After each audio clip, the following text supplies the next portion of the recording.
Shalom peuple de Dieu, shalom bien-aimés frères et sœurs. Alors, que Dieu te bénisse toi qui es dans sa présence et j'aimerais que tu puisses comprendre que nous ne sommes pas sur WhatsApp mais nous sommes dans la présence de Dieu. Nous ne sommes pas sur un réseau social mais nous sommes en train de chercher Dieu. Et dans la présence de Dieu, la distance ne compte pas. Dans la présence de Dieu, tu n'as pas besoin de me voir pour recevoir ton miracle. Dans la présence de Dieu, tu n'as pas besoin de savoir je ressemble à quoi. Lazare était dans la tombe, Jésus était en dehors de la tombe, mais la voix de Jésus a fait sortir Lazare de la tombe. Baratimée n'avait pas de yeux, mais il croyait que la parole de Jésus pouvait lui recouvrir sa vue. Ainsi, je suis venu dire à quelqu'un, tu n'as pas besoin de me voir. Nous ne sommes pas sur WhatsApp, nous sommes dans la présence de Dieu. Et la parole que je porte aujourd'hui est une guérison pour toi et porteuse d'un miracle pour toi. Alors, de là où tu es, j'aimerais que tu puisses commencer à célébrer le Seigneur. De là où tu es, j'aimerais que tu puisses commencer à élever le nom de Jésus parce que aujourd'hui, nous n'allons pas vivre seulement une petite envie. Nous n'allons pas vivre seulement de prédication, mais nous allons vivre la main de Dieu. Alors, la Bible est en train de dire, Néhémie les a répondu, le Dieu de cieux nous donnera du succès. Quand Néhémie est en train de parler, il a le larme au cœur, il est dans la douleur parce que ses fondements, Jérusalem, qui est la ville de ses ancêtres, qui est sa ville d'origine, est en ruine. Cela a été détruite. Et comme ça a été détruite, il s'élève pour rebâtir. Mais quand il s'élève pour rebâtir, l'opposition aussi s'élève. L'opposition de Tobidja, l'opposition de autres là, l'opposition s'élève sur Néhémie. Mais quand l'opposition s'élève, Néhémie décide de comprendre que l'opposition, ce n'est pas la méthode de Dieu pour t'arrêter, mais l'opposition, c'est la méthode de Dieu pour te motiver. Et quand la ville est en ruine, les autres laissent tomber, mais Néhémie comprend que le ruine, c'est la méthode de Dieu pour bâtir. Alors, j'étais en train de dire, le ruine, ce n'est pas l'absence de vie chez Dieu. Le ruine, c'est la méthode de Dieu pour bâtir. C'est comme ça que vous devez comprendre que le monde a besoin d'un modèle. Mais Dieu donne un modèle à suivre. Il n'a pas besoin d'un modèle. C'est comme ça que là où les autres espèrent quand il y a la vie, Dieu n'a pas besoin de voir la vie. Dans le ruine, il y a l'espérance de Dieu. C'est comme ça que même pour commencer le monde, Dieu n'avait pas besoin qu'on pose les fondations pour lui. Il a trouvé du tohu-bohu, il a trouvé l'informe vide, c'est par là qu'il a commencé. Il a pris cette terre qui n'avait pas de forme pour commencer une chose qu'on appelle aujourd'hui le monde et où on vit aujourd'hui. Parce que Dieu n'a pas besoin qu'on lui présente un modèle. Dieu donne lui-même le modèle. Et c'est comme ça que les hommes cherchaient à ce que les hommes cherchaient à ce qu'il puisse y avoir même des signes de vie, qu'il puisse y avoir même quelque chose sur lequel c'est basé pour commencer l'œuvre. Mais Néhémie, ayant la révélation de Dieu, il n'avait pas besoin de voir la vie pour croire qu'il y aura la vie. Il avait besoin d'entendre Dieu parce que c'est sa parole qui est porteuse de la vie. C'est comme ça que je suis venu dire à quelqu'un, peu importe ce qu'on a démoli, nous sommes dans un système où le sacerdoce est démoli, nous sommes dans un système où les familles sont démolies, nous sommes dans un système où plusieurs choses sont démolies. Mais je suis venu dire à quelqu'un que dans Ésaïe, la Bible est en train de dire, vous rebâtirez sur d'anciennes ruines. Donc tu n'as pas besoin d'avoir quelques modèles, tu n'as pas besoin de voir quelques signes de vie. C'est seulement sur le ruine de ta famille, c'est seulement sur le ruine que tu es en train de vivre que le Seigneur a décidé de te prendre toi pour rebâtir. Ce que je suis venu dire à quelqu'un ce soir, c'est que tu n'as pas besoin qu'il y ait des gens qui t'ont précédé dans le ministère pour réussir dans le ministère. Néhémie n'avait pas une personne qui lui avait montré comment construire, mais il a rebâti. Et aujourd'hui, s'il y a des alliances avec Dieu qui doivent être rebâties dans ta vie, dans ta famille, tu n'as pas besoin qu'il y ait de serviteurs avant toi. S'il y a des choses grandes qui doivent se faire, tu n'as pas besoin qu'il y ait de personnes avant toi. Dieu t'a choisi toi parce que Dieu n'a pas besoin de modèle. Dieu a besoin lui-même de se former ses propres exemples. C'est comme ça que pour sauver le monde, plutôt, Dieu n'avait pas besoin de femmes qui ont déjà accouché 90 fois. Dieu n'avait pas besoin de femmes qui ont déjà fait plusieurs accouchements. Il est parti chez une vierge parce que premièrement, d'abord, il n'avait pas besoin qu'on puisse lui donner un modèle et il n'avait pas besoin de gens expérimentés. Il est parti chez une personne qui n'avait pas d'expérience parce que Dieu n'a pas besoin de modèle pour bâtir. Dans ta vie aujourd'hui, Dieu n'a pas besoin que tu puisses lui présenter un CV. Dieu est venu vers toi pour te dire qu'il te donnera du succès dans cette activité, pour te dire qu'il va faire des choses avec toi dans cette activité, pour te dire qu'il va commencer une grande chose avec toi dans cette activité. C'est pas parce que tu es qualifié, mais c'est parce que Dieu a décidé de mettre son choix sur toi. Quand il décide de bâtir, les hommes choisissent, les hommes réclament un roi. Dieu leur donne le roi selon leur cœur. Mais quand Dieu veut mettre son propre roi, il ne part pas chercher un homme expérimenté. Il part chercher un homme qui est David, qui n'est pas né dans une famille royale, qui est en train de paître le troupeau dans la brousse, et c'est celui-là que Dieu décide de faire roi. Parce que, comme j'étais en train de le dire, Dieu n'a pas besoin que tu aies des antécédents de royauté pour te faire roi. Ce que vous devez comprendre par ces thèmes, c'est que Dieu ne l'a pas donné vainement. Dieu ne l'a pas donné juste au hasard. Nous sommes dans une saison où plusieurs choses, le principe spirituel, ont été marchés dessus. On a marché sur des principes spirituels. On a marché sur les choses sacrées. On a bafoué la sacralité des choses. Il y a des choses qu'on devait respecter. On a amené des feux étrangers dans le ministère aujourd'hui. Mais si Dieu a permis qu'il y ait ces thèmes aujourd'hui, c'est parce qu'il y a une relève que Dieu veut faire. C'est parce qu'il y a une génération pure que Dieu veut élever. C'est parce qu'il y a une génération qui n'a pas encore fléchi. Qui n'a pas fléchi devant l'argent, qui n'a pas fléchi devant je ne sais pas moi quoi, qui n'a pas fléchi. Il y a une génération que Dieu veut faire sortir aujourd'hui. Et c'est ces gens-là que Dieu est venu annoncer qu'il vous donnera du succès. Vous êtes ses serviteurs, il vous donnera du succès. Là où les autres ont fléchi, là où les autres sont partis chercher le modèle du monde, là où les autres sont partis chercher je sais pas moi quoi pour voir, le Seigneur est venu te dire que là où on a détruit la sacralité du prophétique, il y a toi qui n'as pas encore fléchi. Et c'est par toi que le Seigneur va rebâtir. Et c'est à toi que le Seigneur va accorder le succès. Là où les autres ont commencé à chercher des choses pour avoir des révélations, soi-disant réma dans leur prédication, Dieu est venu vers toi, toi qui fournis encore les efforts parce que c'est à toi, c'est avec toi qu'il va rebâtir. Il y a une génération avec laquelle Dieu veut monter maintenant, mais c'est par toi que ça va commencer. C'est par toi que ça va commencer. La Bible est en train de dire, si je ne parle pas ainsi, il n'y aura point d'aurore pour ces peuples. Il faut qu'il y ait un homme pour parler, pour que le peuple puisse accéder à la lumière. J'étais en train de dire, il faut qu'un homme puisse parler pour que le peuple puisse accéder à la lumière. Et c'est à ces gens-là, à ces hommes qui doivent faire accéder le peuple à la lumière, que je suis venu dire que Dieu va t'accorder le succès.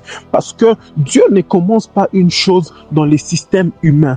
Parce qu'il y a un peuple qui a été amené en Égypte, en esclavage. Mais pour faire sortir ces peuples, Dieu n'a pas permis que Moïse puisse grandir comme esclave. Il a fait grandir comme un roi. Il a fait grandir dans la royauté. Parce qu'il a démoli la mentalité d'esclave pour faire un libérateur. Si tu es là, ta famille est dans l'esclavage. Il y a un système qui est en train de hanter ta famille. Dieu a permis que tu puisses m'écouter parce que toi, tu ne vas pas grandir dans l'esclavage. Dieu est en train de te mettre à part parce que c'est par toi que la famille connaîtra la délivrance. Dieu est en train de briser le système parce que c'est par toi que la famille connaîtra la délivrance.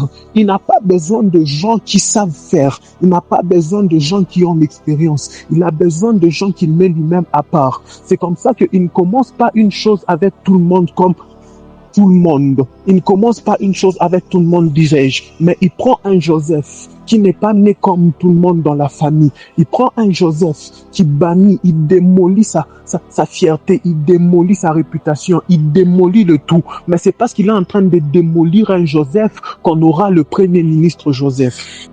C'est comme ça que peut-être il y a des gens, ta réputation a été ruinée. Il y a des gens, il y a eu de médisance sur toi. Ce n'est pas un problème. Par moment, quand on fait atteinte à ta réputation, c'est la méthode de Dieu pour faire ta publicité. Il y a des gens, on nous avait dit qu'ils sont mauvais, mais quand on est parti voir le mauvais homme, on a trouvé un homme bon. C'est comme ça qu'on a condamné Jésus. Mais quand on l'a amené devant le juge, il est sorti pour leur dire, je n'ai trouvé aucune faute dans cet homme. Je n'ai trouvé aucune fraude dans cet homme. Parce que par moment, Dieu permet que le monde puisse te détruire pour connaître ton ascension. Il y a un Jésus qui est mort, mais C'est par sa mort qu'il a reçu le nom qui est élevé au-dessus de tout nom. J'aimerais que tu puisses comprendre ça. C'est que quand le monde commence à te détruire, donc Dieu commence à te bâtir. Quand le monde commence à te haïr, donc Dieu commence à élever l'amour. C'est comme ça que pour que tu puisses atteindre un nombre plus grand de hommes, pour que tu puisses atteindre le monde, pour que tu puisses atteindre de nations, il faut que tu puisses entrer sous terre. C'est comme ça que quand les hommes sont en train de te détruire, quand les hommes sont en train de parler sur toi, il faut comprendre une chose. La Bible est en train de dire, si une graine n'entre pas sous terre, si elle ne pourrit, elle ne pourra pas pousser. C'est que quand les gens sont en train de vouloir tuer ta réputation, ils sont en train de te planter. Quand les gens sont en train de vouloir tuer, quand on est en train de vouloir détruire ta famille, on est en train de vous planter. Une graine peut être mangée, mais quand on la sème, on récolte un arbre, on récolte plusieurs autres. Parce que Dieu n'a pas besoin qu'on te consomme seulement toi. Dieu a besoin que tu puisses nous faire sortir plusieurs toi. C'est comme ça qu'il permet. Comme ça que j'aime une chose que Jean est en train de dire dans Jean 3, les versets 30. Il dit, il faut que je diminue pour qu'il croisse. C'est que tant qu'on ne t'a pas rabaissé, tu ne seras pas élevé. Tant que Jésus était en vie, il pouvait toucher seulement la sphère de la terre. Mais quand on l'a tué, il est parti. Le jour de la mort de Jésus, la Bible déclare, le sépulcre des saints se sont ouverts. Quand Jésus est en vie, le temple reste divisé. Mais quand Jésus entre dans la tombe, la Bible dit les voiles du temple se déchirèrent. C'est que si tu dois nous faire accéder à une autre dimension de la gloire, si tu dois nous faire accéder à une autre dimension de la gloire, il faut seulement que tu puisses entrer sous terre. Il faut seulement qu'on puisse te ruiner. Quand on va te détruire, que cela ne puisse pas t'inquiéter. Quand on va te détruire, il y a des dimensions. Il n'y a pas un raccourci plus rapide à la gloire que la persécution. Je le répète, il n'y a pas un raccourci plus rapide à la gloire que les persécutions. J'aimerais que tu puisses comprendre une chose. C'est qu'on ne persécute pas le paresseux. On persécute celui qui travaille. Et quand on parle du succès, la Bible dit le Dieu des cieux nous donnera le succès. C'est que le succès, si on doit comprendre, le succès, c'est l'opportunité qui rencontre la préparation. Si tu ne te prépares pas, si tu ne travailles pas, quand l'opportunité viendra, ça passera outre et tu ne verras pas le succès. C'est comme ça que je suis venu parler au peuple de Dieu. Nous avons une génération de serviteurs de Dieu paresseux.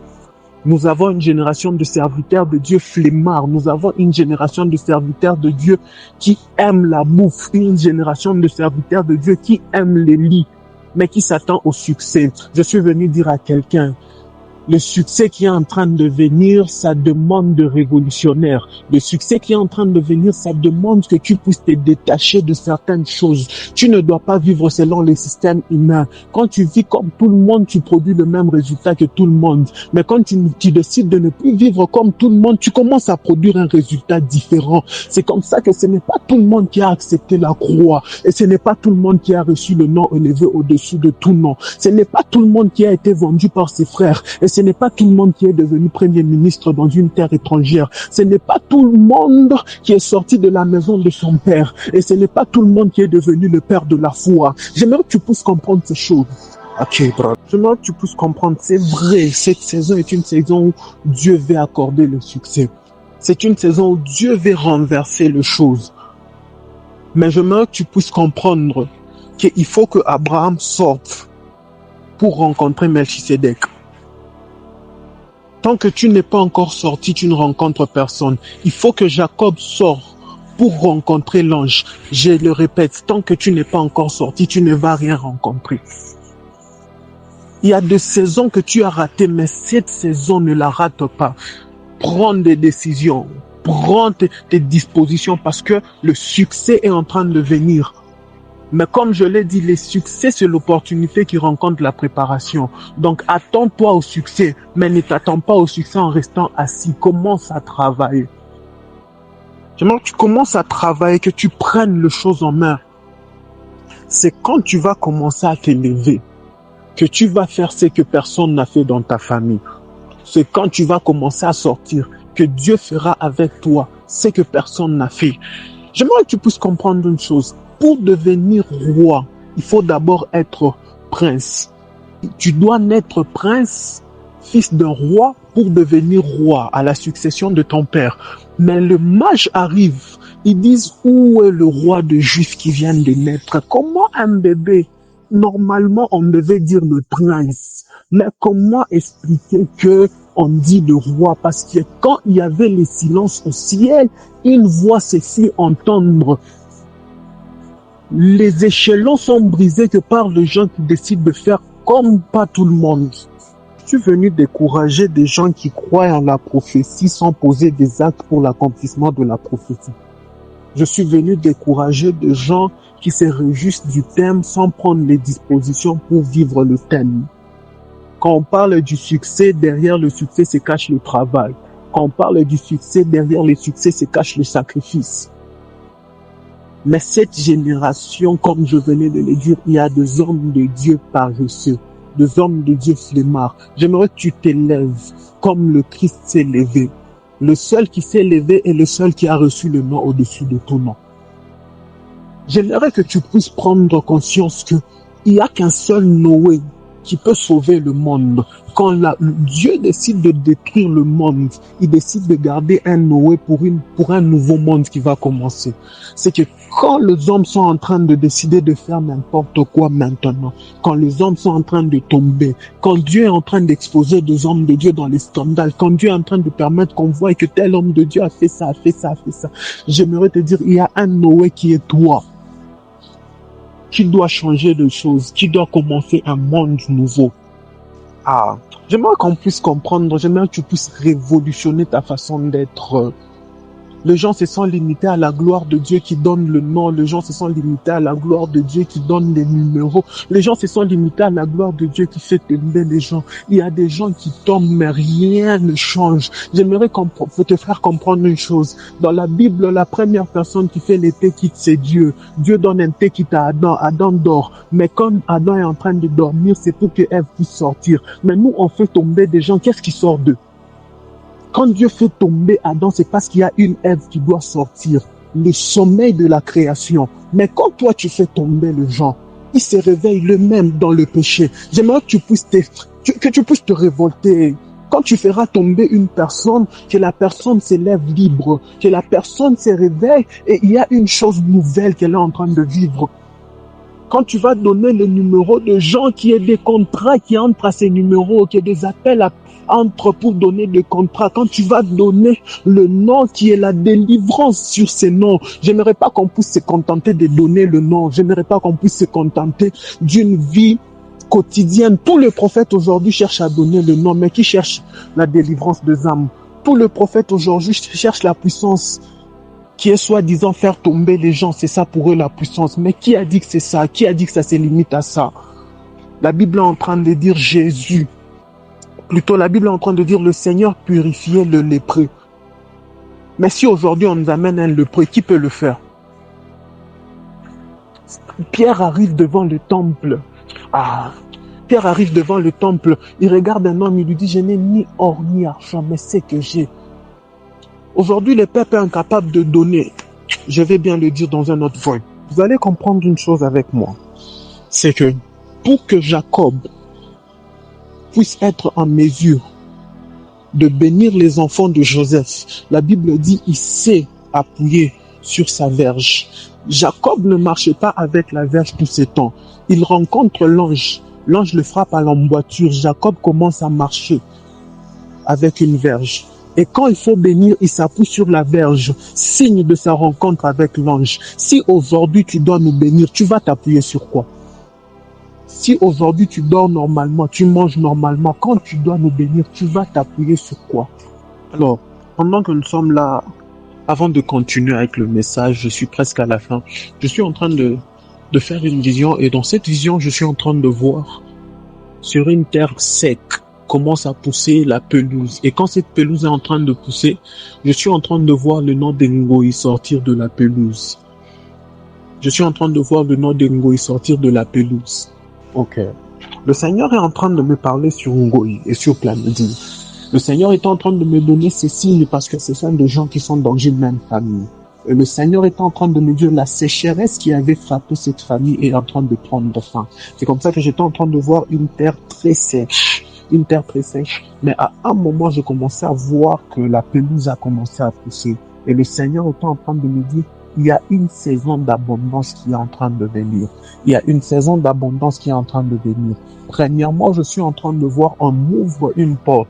Et quand on m'ouvre cette porte, le Seigneur me dit, c'est la porte de la restauration, de la joie dans la famille. Et la deuxième porte qu'on m'ouvre, le Seigneur me dit, il y a une délivrance dans la santé de plusieurs personnes dans cette famille. Il y a une délivrance dans la santé de plusieurs personnes dans cette famille. Et la troisième porte qu'on m'ouvre, je suis en train de voir de billets qui sont en train de tourner comme, comment on dit, un tourbillon de billets. Et le Seigneur est en train de le dire, qu'il y a une restauration dans le domaine financier que, au point où vous n'allez pas comprendre, ça va venir très fort. Pendant que je suis en train de parler,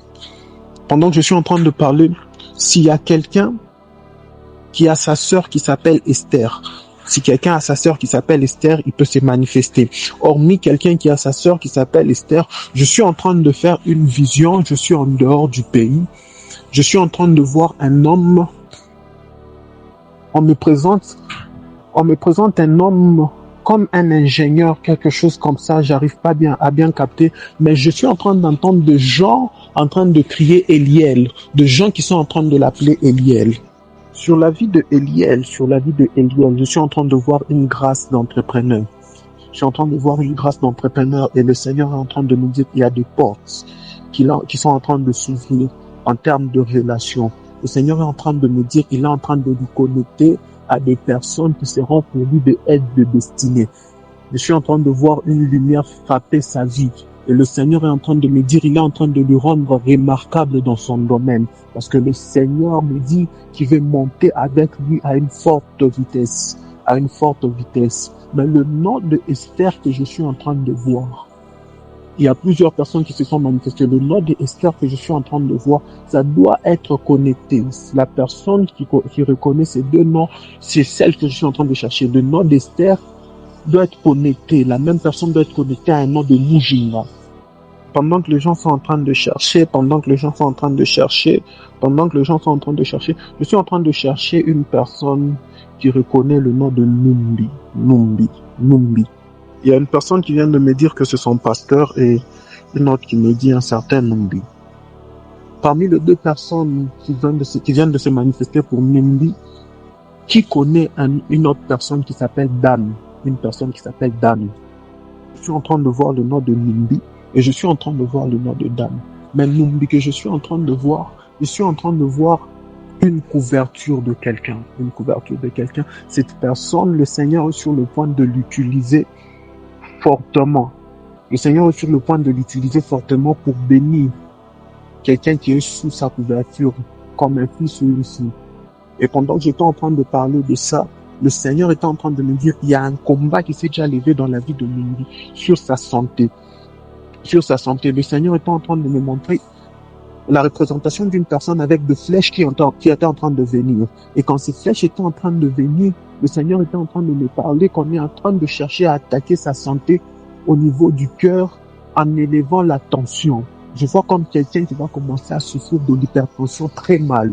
Et je vois que on est en train de chercher à causer un AVC. Je vois comme la personne restée paralysée. Mais le Seigneur est en train de me dire, il y a une bénédiction qui est en train de venir et ces attaques-là, ce sont de contre-attaques contre la bénédiction. Mais le Seigneur est en train de me dire que la bénédiction va primer sur ces attaques. Parce que cette bénédiction est venue d'abord sauver la vie de cette personne et en même temps être la couverture de cet homme pour faire de cet homme une source de bénédiction pour plusieurs. Je parle de ses enfants, pour plusieurs. Le Seigneur est en train de me dire qu'il y a une bénédiction qui est en train de venir sur cet homme qui fera de lui une source de bénédiction, mais pour plusieurs. Et avant de finir, je suis en train de chercher quelqu'un. Si tu connais ou si tu es ici, une personne qui célèbre son anniversaire le mois prochain, donc le mois de mai, dans l'intervalle de le 22. Je suis en train de chercher. S'il y a quelqu'un qui connaît une personne qui célèbre son anniversaire le 22 mai, tu peux te manifester rapidement. Donc, vous me dites que Esther et Nejima, ce sont vos sœurs. Je suis en train de voir la main de l'Éternel passer dans la famille parce que je suis en train de voir comme un cycle d'opérations qu'on voulait imposer, premièrement, mais aussi un fort combat lié au mariage. Un fort combat lié au mariage. Mais troisièmement, je suis en train de voir les hommes de la famille devant une porte très bloquée. Mais le Seigneur est en train de me dire ce soir, il y a une délivrance sur la santé parce qu'on ne va pas imposer le cycle de l'opération dans les vies des filles. Il y a une porte du mariage qui est en train de s'ouvrir et il y a la porte du travail qui est en train de s'ouvrir pour les hommes. Pendant que j'étais en train de voir la date du 22 mai, pendant que je voyais cette date, le Seigneur me présentait une personne qui est née en cette date. Et le Seigneur me disait que cette personne puisse se consacrer vraiment jusqu'à cette date. Parce que le jour de son anniversaire, j'ai vu une forte bénédiction que le Seigneur est en train de lui réserver. Une forte bénédiction que le Seigneur est en train de lui réserver. Parce que j'étais en train de voir une personne en train de marcher dans le noir. Mais je arrive sur le 22 mai, je vois une porte qui s'ouvre vers la lumière. Et le Seigneur est en train de me dire, il y a un changement de saison qui va s'effectuer exactement le jour de son anniversaire.